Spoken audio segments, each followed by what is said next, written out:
¿Qué tal? ¿Cómo está? ¿Se ve proteínas de membrana? ¿Sí? ¿Confirma? ¿Qué tal? ¿Cómo están? Estamos en Mendel Class, la mejor plataforma, Terra Bisanga, y estamos en anatomía. Continuamos hablando de la célula, ¿ya? Habíamos mencionado que las proteínas de la membrana podían ser integrales o intrínsecas, ¿qué tal, qué tal, qué tal? Estaban bien metidas acá. Y proteínas periféricas o extrínsecas. Pregunta, ¿qué hay más? ¿Hay más proteínas integrales o periféricas? ¿Integrales o periféricas? ¿Qué hay más? Integrales o intrínsecas, que serían el 70%, ¿sí? Son hidrófobas porque están metidas en la grasa y ya sabes que para sacarlas hay que destruir toda la membrana, son difíciles de extraer. En cambio, las periféricas o extrínsecas son solo el 30%, son hidrófilas, o sea, tienen afinidad por el agua, están más en contacto con el agua y son fáciles de extraer, ¿no? Bien, ahora las proteínas de membrana, ya sean intrínsecas o extrínsecas, tienen múltiples funciones, como también habíamos dicho, ¿no? Algunas son enzimas, intrínsecas, extrínsecas, ¿no? No hay problema, aceleran una reacción química, ¿no? Muchas enzimas están pegadas a la membrana, ¿no? Ya sea como proteínas integrales o periféricas, pero que también hay enzimas que están libres, ¿no? No todas las enzimas están pegadas a la membrana, pero una buena cantidad sí, ¿ya? Las proteínas de transporte son las que llevan eh, las sustancias de un lado al otro, ¿no? De acá para acá, ¿sí? A ver, ¿qué habíamos quedado? Para que una proteína sea de transporte, ¿tenía que ser integral o periférica? ¿Qué proteínas son de transporte? ¿Integrales o periféricas? O da lo mismo. O cualquiera de las dos. ¿Cuáles son de transporte? ¿Las integrales o las periféricas? Ah, las integrales. Muy bien, así es, tienes razón. Las integrales. ¿Por qué? Porque las integrales, muchas de las proteínas integrales son transmembrana. No todas, pero muchas son transmembrana, o sea que atraviesan toda la membrana. ¿Sí? Atraviesan toda la membrana. Y por lo tanto, como van de un lado al otro de la membrana, podrían formar conductos, canales o compuertas que permitan el paso de sustancias. En cambio, una proteína periférica no puede hacer eso. ¿Ya? No puede hacer. Claro que se puede deducir, ¿no? Pero ya pues te lo estoy comentando, ¿no? ¿Qué más? Las proteínas estructurales, igual pueden ser integrales, periféricas, no habría problema, ¿no? Porque ya sea integrado o periférica, igual puede servir para sostener la estructura de la membrana, ¿no? No es necesario que sea integral. Las proteínas receptoras más bien sí tienen que ser integrales. ¿Por qué? Porque una proteína receptora, como su nombre lo dice, recibe una señal por un lado y tiene que mandar una comunicación o una respuesta por el otro lado. ¿Ya? ¿Sí? Entonces, también, ¿no? Los receptores son integrales. También algunas proteínas son de reconocimiento. ¿Sí? Y bueno, Unza también habló de proteínas de comunicación, que claro, se encargarían de enviar una señal de un lado al otro, ¿no? Ya. A ver, esto quería mencionarte, ¿sí? Bien, al inicio de la clase de membrana te dije que la primera fotografía, la primera foto de la membrana en el microscopio electrónico daba la impresión de que estaba formada por tres capas, dos capas de proteína y una capa de lípido en medio. ¿Ya? Sí, pero esta forma de la membrana con tres capas no era muy convincente, no era muy lógica. ¿Por qué? Porque si hubiera tres capas, dos de proteína en el lípido, la membrana sería impermeable. Entonces, por esa razón, esto no convencía a muchos científicos, especialmente a Singer y Nicholson, ya que pensaban que la membrana era de otra manera, especialmente cuando vieron esta foto. Cuando vieron esta foto, ya dedujeron que era por esto, que en realidad las proteínas no estaban en capas, sino que estaban intercaladas con los lípidos.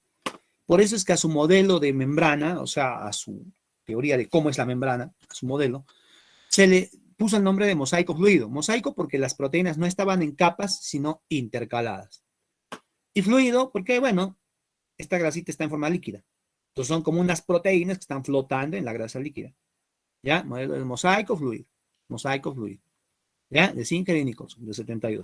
¿Sí? Seguramente has escuchado de este modelo. Mosaico porque está intercalado, ya sabes, ¿no? Fluido porque la membrana está en estado líquido, ¿ya? Tiene capacidad de autoensamblaje y cierre sobre sí misma, algo así. ¿Por qué? Porque debido a que las moléculas del fosfolípido son anfipáticas, las colitas tienden a esconderse. Entonces, siempre que rompas la membrana, solita se va a cerrar para que las colas se escondan. Por eso se dice que, ¿no?, esta bicapa lipídica tiene capacidad de autoensamblaje y capacidad de cerrarse sobre sí misma, la bicapa. ¿Ya? A esto se refiere, cerrarse sobre sí misma. ¿Ya? Bien, ¿qué más? Ya habíamos discutido que la membrana era fluida, ¿no? Y que los lípidos aquí tienen capacidad de rotación y de desplazamiento lateral, pero no flip-flop. O sea, no cambiar de capa. O sea, esta no se puede pasar a otra capa. No. Flip-flop no. Pero desplazamiento lateral y rotación sí. ¿Ya? Y la principal característica, la asimetría. Ojito, las membranas son asimétricas. O sea, digamos que esta cara no es igual que la otra, hay diferencia. La principal diferencia son los carbohidratos, que existen solamente en la cara externa, pero no en la interna. Claro que hay otras diferencias también, ¿no? Las proteínas tienen una orientación definida y la composición de lípidos de esta capa, la externa, que es la E, no es exactamente igual que la capa interna o la P, ¿ya? ¿Sí? Hay ligeras diferencias, ¿sí? Bien, bueno, entonces asimétrica. Bien, listo. Ya que hemos visto toda la cuestión estructural de la membrana, ahora sí vamos a ver la cuestión del transporte. ¿Ya? A ver, tomando aire entonces. El transporte de moléculas pequeñas a través de la membrana puede darse en dos modalidades: transporte pasivo y transporte activo. ¿Ya? El transporte pasivo tú lo puedes comparar con tu carrito salchipapero que se va para abajo. Tu carrito, ¿no? Que se va para abajo. El carrito está yendo solito por la fuerza de gravedad, sin gastar gasolina, sin gastar energía, a favor, ¿no?, de su peso, ya está. El transporte pasivo, que puede ser difusión simple, facilitada, ósmosis, tiene tres modalidades, pero igual los tres son pasivos: difusión simple, facilitada, ósmosis. Transporte pasivo. Tienen dos características. Primero, no gastan ATP porque la misma energía cinética de las moléculas hace que se muevan, entonces no se va a necesitar ATP, y ocurre a favor de la gradiente. ¿Qué significa a favor de la gradiente? Significa que las sustancias solitas de manera espontánea van de un lugar de mayor concentración a un lugar de menor concentración. Así es, de mayor a menor. Por eso igualito acá te ayuda, mira, cuesta abajo, ¿no? Cuesta abajo, de más concentrado a menos concentrado. De mayor concentración a menor concentración. Las sustancias siempre, por su agitación molecular, van a irse de manera espontánea de donde están más concentradas a donde están menos concentradas. ¿Ya? Siempre va a ser así. Nadie las obliga, solitas van a irse. ¿Ya? En cambio, el transporte pasivo, perdón, activo, quiero que lo compares con esto, ¿ya? Con tu carrito. Tu carrito gasta gasolina y está hacia arriba, en contra de la corriente. Igual, las dos características del transporte activo es que va en contra de la gradiente, o sea, de menos concentración a más concentración, gastando ATP.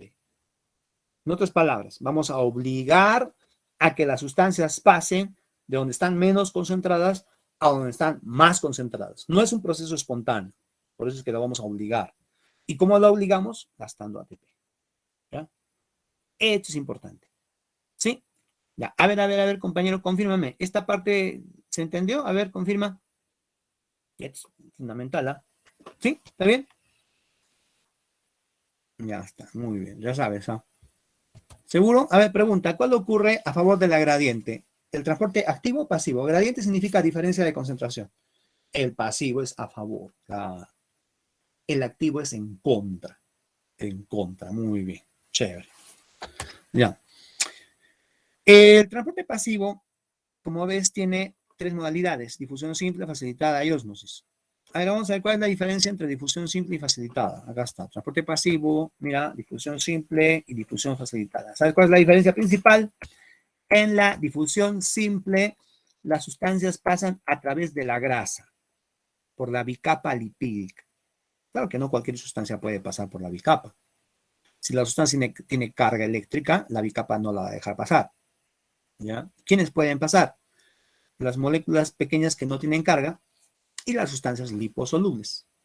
las que se disuelven en grasa, ¿sí? De manera que, por ejemplo, los gases, oxígeno, nitrógeno, CO2, como son pequeñas y como son moléculas apolares, a ver, checa tu química, apolar, apolar, apolar, son solubles en grasa. Entonces pueden pasar sin ningún problema la bicapa lipídica por difusión simple. Recuérdate que los gases siempre, en el momento de la respiración, el intercambio gaseoso, siempre es difusión simple, porque los gases pasan por las membranas como si nada. ¿Ya? Las sustancias liposolubles que se usan, por ejemplo, en frotaciones, ¿ya? También pasan las membranas por difusión simple, incluso las membranas de la piel. Por esa razón es que las frotaciones con medicamento funcionan, pues los parches, ¿no? Los parches, por ejemplo, un parche de nicotina. La nicotina es liposoluble, entonces se pone el parche y entra a través del cuerpo. Las hormonas esteroides también pueden entrar por la piel. Los venenos también. Si el veneno es liposoluble, basta que te caiga encima de la piel, no es necesario que lo ingiera. Por eso muchos agricultores que fumigan sin los trajes adecuados pueden resultar envenenados, porque el veneno, si es liposoluble, puede entrar por la piel. ¿Ya? Bueno, eso es entonces difusión simple, a través de la bicapa. ¿Sí? ¿Qué más puede pasar? Estas moléculas son polares, no tienen una carga, ¿no? Pero son ligeramente polares. Pueden pasar solo porque son pequeñas, ¿ah? El agua, el etanol, la urea, debido a su pequeño tamaño, pueden pasar por difusión simple. Claro que un poquito lento, ¿no? Porque siempre la polaridad molesta un poco, o sea, no deja pasar por esta zona que es apolar. Pero por su pequeño tamaño pueden pasar. Claro, no muy rápido, ¿no? Pero sí, agua, alcohol, urea, pueden pasar por difusión simple, ¿ya? ¿Sabes quiénes no pueden pasar? Los azúcares y los aminoácidos, y obviamente las proteínas, ¿no? Los azúcares y aminoácidos se hacen un poco más grandes y son polares, entonces no van a poder pasar por esta zona apolar. Por esa razón van a necesitar la ayuda de una proteína. ¿Ya? Entonces, se llama difusión simple cuando es por la grasita y difusión facilitada cuando una proteína ayuda a los que no pueden pasar. Pero todo es difusión, ¿eh? Transporte pasivo, sin gastar ATP. No vas a pensar que como es proteína, ya gasta ATP. No, no. Esta proteína simplemente es una compuerta. Una compuerta que reconoce la molécula y cuando reconoce, cambia de conformación y la deja pasar, pero sin gastar ATP. Difusión facilitada. ¿Ya? ¿Sí? Por medio de proteínas que pueden ser por canal y carrier. ¿Cuál es la diferencia? Bueno, en prensa no hacen la diferencia, ¿no? No hacen, comento por comentario nomás. Poro canal es cuando dejan pasar iones. Y carrier, cuando dejan pasar a estas moléculas aminoácidos o azúcares, que son moléculas polares más o menos grandes, ¿no? Ahí está, ¿no? Las carrier o permeasas para estas polares y los porocanal para iones, ¿sí? Ya, pero en ambos casos es difusión facilitada. Tu banco solo menciona las permeasas o carrier, ¿eh? Y menciona aminoácidos y azúcares. Ah, no, pues es ordinario, ¿no? Entonces sí, para ti, sí, es ordinario. Entonces no hay banco. Acá las dos. Mira, la difusión facilitada por canal es para que pasen difusión de iones. Canales de sodio, canales de potasio, canales de calcio. ¿Sí? Son huequitos que se abren y por ahí pasan los iones sin gastar ATP por canal. ¿Ya? Y las permeasas o carrier son proteínas que cambian de conformación como una especie de compuerta, ¿ya? Y dejan pasar a los aminoácidos y azúcares. Pregunta, ¿está clara la diferencia entre poro canal y permeasa? ¿Sí? A ver, confirma nuevamente. Ya está, muy bien. Pregunta, ¿cuál gasta ATP? ¿Las permeasas o los poros canales? ¿Cuál gasta ATP? ¿Permeasas o poro canal? Ninguno. Es para ver, pues, si estás atento. Casi. Claro, ninguno, pues, si ambos son difusión facilitada. Ni poro canal ni carrier gastan ATP, porque son difusión facilitada. Son proteínas que simplemente dejan pasar. ¿Ya? Claro, pues, tiene que estar ahí. Muy bien. En cambio, ya, bueno, vamos con el tercero. Difusión simple, difusión facilitada y ósmosis. Ósmosis es la difusión del solvente, bueno, del agua. Cuando el agua pasa, se llama ósmosis. La difusión del agua se llama ósmosis. Ahora, primero se pensaba que el agua solo pasaba por difusión simple. Y pasa por difusión simple, pero es lenta. Pero también se han descubierto más o menos recientemente unas proteínas que son como canales de agua, las llamadas acuaporinas. De manera que ahora se acepta que el agua, la ósmosis del agua, ocurre de dos maneras: por difusión simple y por difusión facilitada a través de las acuaporinas. De las acuaporinas. ¿Ya? Así es, muy bien. Pregunta: ¿qué pasa si te inyectan agua pura a la vena? ¿Qué pasa si te inyectan agua pura a la vena? ¿Hay alguna consecuencia o nada? Ya, por acá me dicen nada y otros dicen que sí hay consecuencias. A ver, ¿qué dicen los demás? Necesito más opiniones, más opiniones. Más opiniones, rápido. Bueno, en realidad, para que no pase nada, para que no pase nada, te tienen que inyectar no agua, sino suero fisiológico. O sea, agua con sal que tenga la misma concentración que la sangre. O sea, que la concentración de la sal sea la misma que la de la sangre o los líquidos corporales. Eso se llama solución isotónica. El suero fisiológico es una solución isotónica, o sea que tiene la concentración de sal igual que los líquidos corporales. De manera que cuando te inyectan suero fisiológico, los glóbulos rojos no sufren, porque la concentración va a ser la misma, adentro y afuera. ¿Ya? La concentración del suero fisiológico es al 0,9% de sal. O sea, 0,9 gramos por 100 mililitros, o más o menos 9 gramos por litro. Es la concentración de sal en el suero fisiológico. ¿Ya? 9 gramos por litro. Sí, más o menos. Entonces, esa concentración de sal es perfecta. ¿Ya? Es isotónica, tiene la misma tonicidad o molaridad que la sangre, ¿no? Entonces, si inyectas eso, no pasa nada, ¿no? Porque, claro, al ser la misma concentración, la cantidad de agua que entra y sale del glóbulo rojo es la misma, ¿sí? Entonces, en una solución isotónica, el glóbulo rojo no tiene problemas. Pero si te inyectan agua pura, si te inyectan agua pura, ¿ya? El agua pura, que bueno, en realidad tiene pequeñísima concentración de sal, es una solución hipotónica, o sea que está por debajo de la concentración de la sangre o de los líquidos corporales. Entonces, si te inyectan agua pura, ¿ya?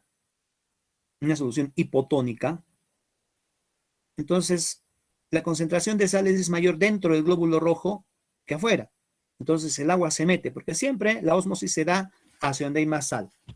El agua siempre va a ir persiguiendo la sal. Por ósmosis se va a meter donde hay más sal. Entonces, si le metes agua pura, ¿ya? Los glóbulos rojos se comienzan a hinchar y revientan, se produce lisis. Entonces, si es poquita agua pura, no se lisarán muchos glóbulos rojos, ¿no? Pero si es una buena cantidad, ahí la lisis de los glóbulos rojos puede ser importante. Y al dejar hemoglobina libre, tus riñones podrían tener problemas. ¿Ya? Entonces, agua pura produce lisis, porque es una solución hipotónica. El glóbulo rojo se hincha, se hincha, se hincha, se hincha y revienta. ¿Por qué? Porque el agua, por ósmosis, se va a ir donde hay más sal. En este caso, hay más sal dentro del glóbulo rojo. ¿Ya? En cambio, ¿qué pasaría si te inyectamos una solución hipertónica? Que sería, por ejemplo, el agua de mar. A ver, me preguntaron eso y yo le respondí, pregunta, ¿el suelo fisiológico cuánto de sal tenía por litro? ¿Cuánto de sal por litro? ¿Me lo captaste? ¿Cuánto era la concentración de sal por litro de agua en el suelo fisiológico? 9 gramos por litro, ya está. La concentración de sal en el agua de mar es más o menos unos 30 gramos por litro. Unos 30 gramos por litro. ¿Ya? Entonces es mucho mayor que los líquidos corporales. Eso se llamaría una solución hipertónica. Y en una solución hipertónica, el agua se va a salir del glóbulo rojo hacia la sal. En una solución hipertónica, el glóbulo rojo sufre crenación. ¿Ya? Se va a encoger. Sufre crenación. ¿Sí? ¿Estamos claros respecto a esto entonces? Medio hipotónico lisis y medio hipertónico crenación. ¿Ya? Así es. Bueno, fenómenos relacionados con la ósmosis. Bien, ahora sí, ya está. Vamos con el transporte activo. ¿Está claro? A ver, pregunta. ¿Qué pasa con el glóbulo rojo en medio hipertónico? crenación. Así es, crenación. Crenación, ya está. El medio hipertónico. El biólogo te dijo qué pasaba con las células vegetales en medio hipertónico. En glóbulos rojos es crenación, pero en células vegetales se llama plasmólisis. En células vegetales se llama plasmólisis, cuando la planta se marchita. Cuando las células se plasmolizan, la planta se marchita en medios hipertónicos. A ver, mete tu apio en agua con sal, vas a ver qué es lo que pasa. Pero bueno, ya, no nos metamos con eso, ya el biólogo la regla. Ya sabes, crenación medio hipertónico. Está muy bien, listo. Ya, el transporte activo, como te dije, gasta ATP. Las proteínas que producen transporte activo tienen que bombear a los iones en contra de la gradiente. Tienen que de menos a más concentración. Eso no es un proceso espontáneo. Hay que obligarlos a que se metan a los iones, a las sustancias donde están más concentradas. Por eso es que se gasta ATP, ¿no? Y justamente por esa razón esas proteínas se llaman bombas. Se llaman bombas, ¿no? Porque bombean a la sustancia hacia donde está más concentrada. Las proteínas relacionadas con el transporte activo se llaman bombas o ATPasas. Bombas porque bombean en contra de la corriente, o ATPasas porque gastan ATP. Hay la bomba de protones, ¿no?, en el estómago para generar acidez. La bomba de calcio en el músculo para acumular calcio para la contracción muscular. ¿Ya? Pero la bomba más conocida es la bomba de sodio-potasio. La bomba de sodio-potasio. ¿Ya? La bomba de protones es la que genera acidez. A ver, pregunta, ¿en qué parte de tu cuerpo hay un importante funcionamiento de la bomba de protones? ¿Dónde dijimos?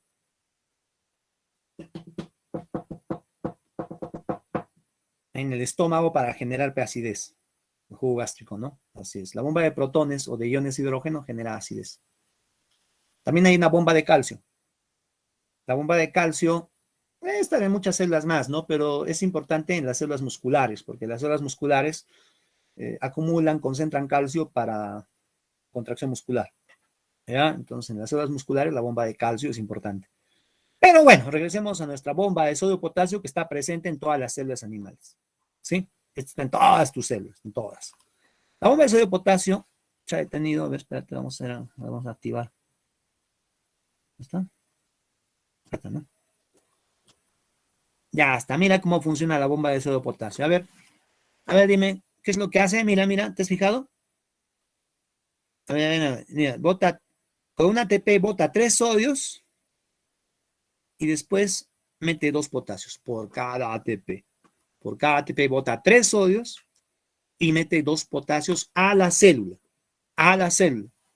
De manera que esta bomba de sodio-potasio va a hacer que fuera de la célula la concentración del sodio sea alta. ¿Ya? Y adentro de la célula la concentración de potasio. Y ahí sería el efecto. ¿Ya? ¿Sí? La concentración dentro y fuera de la célula. Mira, el sodio está mucho más concentrado afuera, 145 milimoles, que adentro, 12 milimoles. Y el potasio está más concentrado adentro que afuera. ¿Ya? ¿Quién tiene la culpa? La bomba, porque la bomba está que bota los sodios. Si el sodio no se, otra vez lo bota y lo bota, esta bomba mantiene esta concentración. ¿Ya? Mantiene la concentración, que los sodios estén afuera y los potasios estén adentro. ¿Sí? ¿Correcto? Ya. Aparte de que crea carga eléctrica. Mira, dirás, ¿por qué el profe ha dibujado acá las cargas? Mira, si botas 3 cargas positivas y solo recuperas 2 positivas, ¿cuál es el efecto neto en cada ciclo? Prácticamente en cada ciclo estás botando una carga positiva. Por eso es que esta bomba de sodio-potasio también va a crear esta carga eléctrica, que el exterior sea positivo respecto al interior. Por eso dicen que la bomba de sodio-potasio es electrogénica, genera esta diferencia de carga. El principal papel de la bomba de sodio-potasio es justamente mantener esta diferencia, este potencial electroquímico. O sea, esta diferencia de concentraciones y de cargas. ¿Ya? Que es una manera de guardar energía. O sea, es una manera de guardar energía potencial. Esta energía potencial, ¿no?, guardada en forma de diferencia de concentraciones y de cargas, es usada por la célula de muchas maneras. Para irritabilidad, para impulsos nerviosos, ¿no? ¿Ya? Bueno, en fin, entonces es el papel de la bomba de sodio potasio. Cuando la célula muera, y las bombas ya no funcionen, las concentraciones se igualan. Va a haber igual sodio y potasio, de adentro y afuera. Y ya no va a haber carga. Pero mientras la bomba esté funcionando, ella va a crear esta diferencia electroquímica. ¿Ya? Entonces, el papel es mantener este potencial electroquímico. O sea, los sodios afuera, potasio adentro, y que las cargas positivas, bueno, que el exterior de la célula sea positivo y el interior negativo. ¿Ya? Bien, es la bomba de sodio y potasio. ¿Correcto? Bien. Listo, muy bien. Ese es el transporte activo y pasivo entonces, ¿ya? Ahora, a ver, vamos a chequear. ¿Cuánto tiempo? Sí, tengo todavía tiempo. Vamos a revisar rápidamente el otro tipo de transporte llamado transporte en masa para macromoléculas y para partículas, ¿no? Puede ser endocitosis. Esto se clasifica como transporte activo también, porque este transporte en masa gasta ATP. Se clasifica también como transporte activo. La endocitosis y la exocitosis, ¿no? A la exocitosis se le conoce con qué otro nombre, joven. A ver, ¿qué otro nombre para exocitosis? Ah, ahí está, tienes razón. Hemecitosis o vómito celular. Porque hemesis es vómito. Entonces, exocitosis o hemecitosis. En cambio, la endo, como tú ya sabes, puede ser pinocitosis o puede ser fagocitosis, ¿no? Pinocitosis o beber celular cuando se ingiere una partícula líquida, ¿sí? Líquidos, sustancias disueltas. Y fagocitosis cuando es sólido. La pinocitosis es para cualquier célula. En cambio, la fago, esa no. Ciertas células la tienen, células especializadas. Células especializadas, los fagocitos, ¿no? Y ya seguramente los has estudiado. ¿Sí? Ahí está, mira, para que veas, ¿no? La fagocitosis de unas bacterias por un macrófago. Ahí está, chévere, ¿no? Ah, bueno. Bien, entonces son transporte en masa. El mecanismo molecular es muy interesante porque ya sea para la endocitosis o para la exocitosis, se requieren unas proteínas de cubierta que se llaman clatrinas. ¿Ya? Clatrinas, moléculas de clatrina que sirven para justamente formar las vesículas. ¿Ya? Hay otro mecanismo más también que ha llamado mucho la atención, ¿sí? Que es cuando se quiere que la célula capte una sustancia en particular que está disuelta. ¿Ya? La llamada endocitosis mediada por receptor. Un mecanismo más o menos nuevo, ¿ya? Más o menos nuevo. Endocitosis mediada por receptor, aparte de lo que hemos mencionado, ¿no? ¿Sí? Aparte de pinocitosis y fagocitosis, es una tercera manera de endocitosis, digamos, ¿no? En la cual la célula coloca receptores en una parte de su membrana, receptores como trampitas, que capturan a la sustancia que queremos, que necesitamos. Por ejemplo, lipoproteínas tipo LDL. Si queremos que la célula capture las lipoproteínas, pones receptores aquí, poco a poco, mira, se pegan y cuando ya está lleno, entonces, ¡guau! Todos los metemos hacia adentro. Por eso, endocitosis mediada por receptor. Bastantes, bueno, una buena cantidad de sustancias importantes se absorben mediante este mecanismo. Como dijimos, las lipoproteínas con colesterol, las células del hígado las captan de esta manera. También la absorción de fierro, o mejor dicho, las proteínas transportadoras de fierro, la transferrina, también es absorbida por las células del hígado de esta manera. Se capturan acá y después son metidas hacia adentro. La vitamina B12 también se absorbe en el ileón de esta manera. Junto con el factor intrínseco, se pega acá y pues es metida por endocitosis mediada por receptor. E incluso el VIH cuando invade células también usa un mecanismo similar. Se pega a los receptores CD4 y después la célula, media tontita, lo absorbe, lo mete para adentro. Ya sabes, ¿no? Entonces, fenómenos importantes están relacionados con la endocitosis mediada por receptor. Un recuento de funciones de membrana. Esto lo hacemos rápido porque son cosas muy obvias. La membrana, obviamente, es una frontera física y forma compartimientos para que haya reacciones simultáneas y separadas, ¿no? ¿Ya? Es una barrera que evita la pérdida de sustancias. También sirve para el reconocimiento celular. Funciona como, contiene los receptores para hormonas, neurotransmisores y otros mecanismos, otros mensajeros. Mira, receptor, reconocimiento, múltiples funciones de la membrana, ¿no? Aparte del transporte. ¿Sí? Y la membrana también asegura el intercambio y transferencia de sustancias, y no solo de sustancias, sino también de información. De información. ¿Ya? Muchos receptores acá reciben una señal y la proteína manda un cambio por aquí, ¿no? Entonces, eso es transferencia, no de sustancia, sino transferencia de información. ¿No? Bien.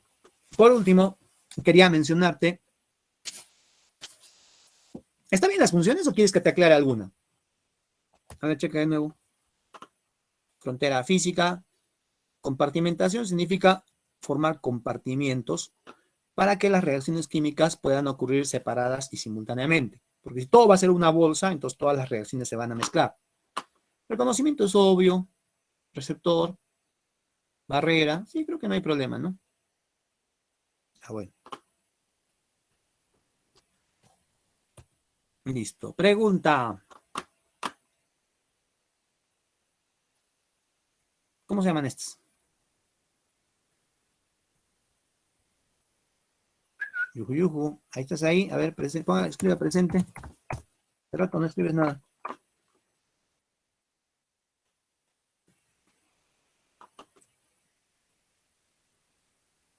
Ya ve, ya estás jugando Dota toda la vida. Ya. Listo, muy bien, ya escribió en presente. Ahora quiero que también todos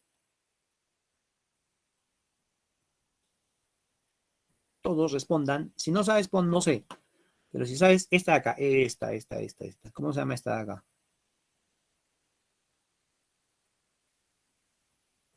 Ya. Ya, más respuestas, más respuestas. He visto poquitas. Faltan respuestas. Listo, ya está, muy bien. Ya me mandaron buena cantidad. Ya. En todo caso, vamos a aclarar tus ideas, ¿ya? ¿Sí? La membrana cumple funciones. Atento, atento, atento. Esta partecita tiene bastante contenido, ¿ya? Por eso necesito que estés atento. Y por eso he partido de esa pregunta, porque si no, lo vas a escuchar nomás y no iba a quedar nada. Pero a ver, mira, capta. La membrana cumple ciertas funciones especiales debido a que presenta ciertas, vaga la redundancia, especializaciones. Por ejemplo, las microvellosidades, que son salientes hacia afuera, o si no, las invaginaciones, que son hacia adentro. Ambas son diferenciaciones que aumentan la superficie de la membrana y por lo tanto ayudan a una mayor absorción. Por ejemplo, en el intestino delgado, ¿no? Hay microvellosidades, para más absorción, ya está. Entonces, esas, ¿no? Las microvellosidades son una especialización para la absorción. Pero en algunas partes necesitamos que los tejidos sean duros, resistentes, porque imagínate, una soldadita ya te pelaron el brazo, ¿no? En cambio, no. Entonces, en algunas partes necesitamos que las células estén bien pegadas, con una especie de remaches, corchetes, ya, o como puntos de soldadura, que se conocen con el nombre de desmosomas. ¿Ya? Entonces, la principal función del desmosoma es adherencia mecánica. Adherencia mecánica. Proteínas acá, ¿no? Adherencia mecánica. Entonces, tu piel no se pela por eso. Hay una enfermedad en la cual sobra aquí y la piel se sale. ¿Por qué? Porque los desmosomas están mal. ¿Ya? Si quieres buscar, se llama pénfigo. Pero bueno. Ahora, lo que te pregunté son es de acá. Estos de aquí son las uniones gap o nexos, o llamadas también uniones en hendidura. Gap, nexos o uniones en hendidura. ¿Alguien lo ha puesto? Ah, sí, sí había visto ya la respuesta. Un par de compañeros nos han puesto que sí, efectivamente. Ya, tienes razón, son las uniones gap, llamadas también nexos o uniones de hendidura. ¿Ya? Como ves, estas uniones gap son como tubitos formados por 6 proteínas, ya que tienen un canalito en medio. No se llaman proteínas canal, canal, ¿no? En todo caso se llaman conexones, nexos, gap, ¿no? Cada tubito se llama conexón. ¿Sí? No le ponen el nombre de canal, no se llama así, aunque parece, ¿no? Pero no le corresponde ese nombre, ¿ya? Pero sí, tiene un huequito en medio que deja pasar moléculas pequeñas de una célula a la otra. Deja pasar moléculas pequeñas de una célula a la otra. O incluso también señales eléctricas. En el músculo liso, muchas células musculares están conectadas por estas uniones gap De manera que si estimulas eléctricamente a una, estimulas a todas, ¿ya? Porque la continuidad permite que el flujo eléctrico pase. Entonces, estas uniones gap permiten el paso de ciertas moléculas pequeñas, ¿ya? O sea, incluso de impulsos eléctricos. Entonces, son básicamente uniones comunicantes. Permiten la comunicación de esta célula con la otra, ¿ya? Los citoplasmas están comunicados, ¿sí? Los gap. Estos son hemidesmosomas. Es como un desmosoma, pero solo la mitad. Y está pegado al suelo o a la membrana basal. Pero su función es la misma, también es adherencia. Es medio desmosoma, ¿sí? Efectivamente, tienes razón. Me dicen por ahí que el fenómeno del miocardio, sí, también en el miocardio todo se contrae de golpe porque todas las células cardíacas, las fibras musculares cardíacas, están conectadas mediante uniones gap. No sé si se recuerda en la banda escaleriforme, la unión que tiene forma de escalera, ahí están las uniones gap entre las fibras musculares cardíacas. Por eso es que se estimula un pedacito del corazón, todo se contrae. ¿Ya? Efectivamente, tienes razón. ¿Qué más? Pero cuando es necesario, no tanto resistencia mecánica, sino cuando es necesario impermeabilizar, o sea, sellar para que las sustancias no pasen por aquí. Porque mira, ¿no? Algunas sustancias podrían pasar entre las células, por el espacio intercelular, pero si no queremos que las sustancias pasen, tenemos esta especialización que se llama unión ocluyente o estrecha. Unión ocluyente o estrecha, que son proteínas que forman como costuras que sellan el espacio. Aquí prácticamente ya no hay espacio intercelular. Esta no es resistencia mecánica, no, sino evita el paso de sustancias, ¿sí? De manera que los epitelios se vuelven impermeables. Por ejemplo, en la vejiga, la orina no filtra de la vejiga hacia afuera. ¿Por qué? Porque hay bastantes uniones estrechas entre el epitelio. Entonces, para impermeabilizar, por ejemplo, en la vejiga, o también, por ejemplo, en la barrera hematoencefálica o en la barrera hematotesticular, hay uniones ocluyentes llamadas también uniones estrechas. ¿Ya? ¿Está bien la diferencia? ¿Sí? Tiene que distinguirla, porque imagínate, digo, las uniones gap permiten impermeabilizar, ¿verdadero o falso? Falso, pues. Las uniones ocluyentes impermeabilizan, las uniones gap son comunicantes. Ojito con eso, ¿ah? ¿Ya? Bien. Acá, bueno, ya es lo mismo, ¿no? Las microvellosidades, más absorción dijimos, ¿no? Estos son los desmosomas, mira, ¿no? Proteínas, ya que sirven para adherencia mecánica, como te dije, ¿no? Ya, estas son las uniones enduro-gap, ¿no? Son dos tubos alineados que dejan pasar sustancias, ¿sí? Flujo de materiales, moléculas pequeñas, con 6 subunidades. En los vegetales no hay uniones gap. En los vegetales no hay uniones gap. En lugar de eso, en los vegetales hay huecos entre la pared que permite la conexión del citoplasma. No son uniones gap, se llaman plasmodesmos. Están presentes solo en células vegetales. Mira, como pared, hueco y la comunicación entre los citoplasmas. Plasmodesmos en los vegetales. Y bueno, los cilios y flagelos que también se consideran como una diferenciación de membrana, ¿no? Pero esto ya los hemos estudiado antes, así que los pasamos nomás. Estas son las uniones estrechas, como te dije, ¿no? Mira, sellan epitelios, ¿no? No dejan pasar sustancias. Ejemplo, la barrera hematoencefálica y la barrera hematotesticular. ¿Sí?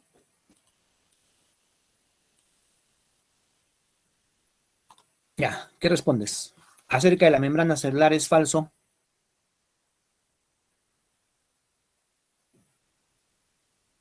A ver, atentos todos, atentos, atentos, atentos. ¿Cuál es lo falso de la membrana?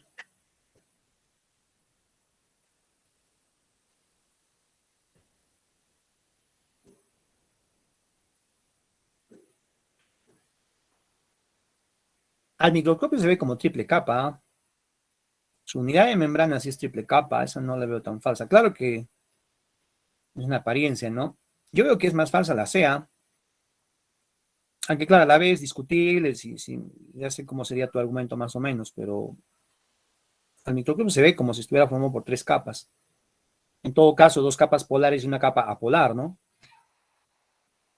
Pero la C, si te fijas, ¿no? Se supone que son dos bandas oscuras y una banda clara, y acá está al revés. ¿Ya ve? Lo demás está bien, es asimétrica, la unidad de membrana se encuentra formando nosotros membranas, espesor 70, está bien, ¿no? Bien, más grave en todo caso la C. Esto todavía se puede justificar porque al microscopio se ve como tres capas, dos capas polares y una capa apolar en medio. No como pensaban al inicio, ¿no? Que eran proteínas y lípidos, pero sí están pues, las tres capas ahí. Entonces a eso se le llama unidad de membrana, ¿no? Su unidad de membrana se presenta como una triple capa, ¿cierto? Y cualquier tipo de célula la presenta. ¿Ya ves? Entonces esto podría ser discutible, como te digo, pero está peor, ¿no? Ah, bueno, ya. En fin, pero sí, o sea, esas tres capas se llaman unidad de membrana, eso sí es cierto. Los lípidos de la membrana son moléculas anfipáticas. Esto significa que, a ver. Ya, manden respuesta, por favor, jóvenes. No hay problemas, te equivocas o no, ya te he dicho ya. No hay problemas. El problema está cuando no responden. Por ejemplo, aquí tengo respuestas escasas. Necesito que todos respondan. Ya, hasta tienen un extremo polar y un extremo apolar. Muy bien, correcto. ¿Ya ves? Pregunta 3. Dice, es un lípido que contribuye a la fluidez de la bicapa. ¿Quién contribuye a la fluidez de la bicapa? Más respuestas, más respuestas. Ya está correcto, el colesterol. Ajá, muy bien. Siguiente. Acerca de las proteínas periféricas de la membrana. Acerca de las proteínas periféricas o extrínsecas, ¿ah? Periféricas o extrínsecas. Ya tú sabes cuáles son, ya te has imaginado seguramente. A ver, evalúe. Y me mande una respuesta. Claro que esperaré, ¿no? Porque tienes que saber. ¿Se llama extrínsecas? Sí, se llama extrínsecas. Yo te ayudé con una.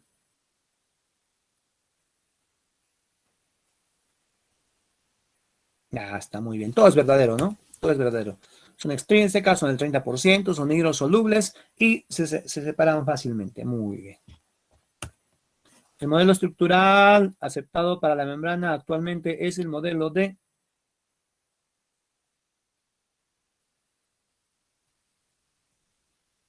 Singer y Nicholson. Muy bien, Singer y Nicholson. ¿Ya? Singer y Nicholson. Correcto, muy bien. Pregunta 6 dice, no es una característica de las membranas. No es una característica de las membranas.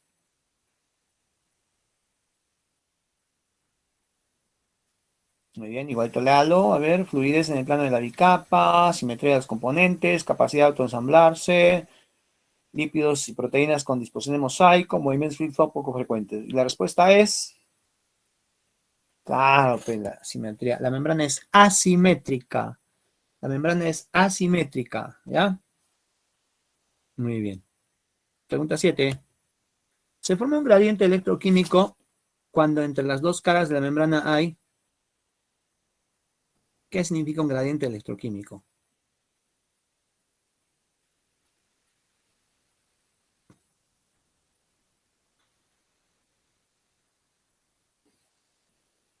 El gradiente es la diferencia. Entonces, una diferencia, si es electroquímica, es de concentración y carga, efectivamente. Ya, muy bien. Pregunta 8. ¿Qué sustancias no son capaces de pasar por difusión simple? O sea, todas pasan por difusión simple menos una alternativa. ¿Cuál será? A ver. Claro, los aminoácidos y los azúcares no pueden pasar por difusión simple. Ellos van a necesitar difusión facilitada, o sea, la ayuda de una proteína. ¿Correcto? Muy bien. Excelente. 9. La difusión facilitada ocurre a través de proteínas, pero hay 4 alternativas con proteínas, así que lo vas a tener que deducir.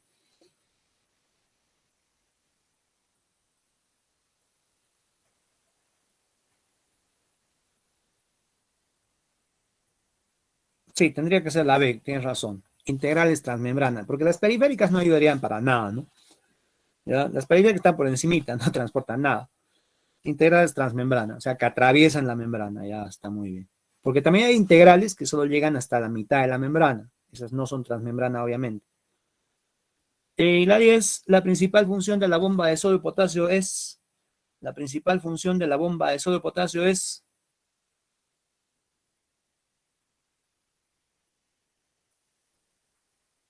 Claro, mantener la diferencia, ¿no? La célula viva mantiene una diferencia de su composición con el exterior. Cuando muere, desaparece la diferencia, pero mientras está viva, la bomba de sodio de potasio se va a encargar de mantener el potencial electroquímico, o sea, la diferencia de sustancia y de carga. ¿Correcto? Listo. Bien, muchachos, creo que ya hasta ahí discutiremos membrana.